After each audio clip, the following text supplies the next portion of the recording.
অনুমোদনহীন মোড়ক ও ক্ষতিকারক কেমিক্যাল ব্যবহার করে আইসক্রিম বিক্রি এবং ভোক্তার অভিযোগের ভিত্তিতে নকল ওষুধ বিক্রির দায়ে চাঁদপুরের 2টি প্রতিষ্ঠানকে 20,000 টাকা অর্থদণ্ড প্রদান করেছেন ভ্রাম্যমাণ আদালত।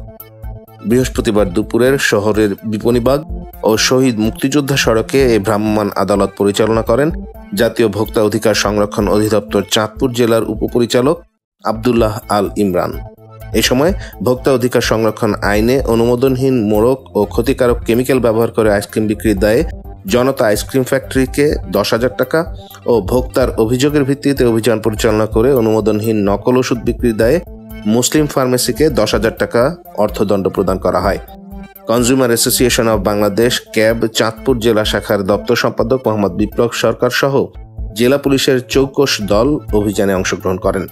পরে অভিযোগকারীকে ভোক্তা অধিকার সংরক্ষণ অধিদপ্তরের নিয়ম অনুযায়ী উপহার হিসেবে জরিমানার 25% অর্থ হাতে তুলে দেন ভোক্তা অধিকার সংরক্ষণ অধিদপ্তর চাঁদপুর জেলার উপপরিচালক আব্দুল্লাহ আল ইমরান।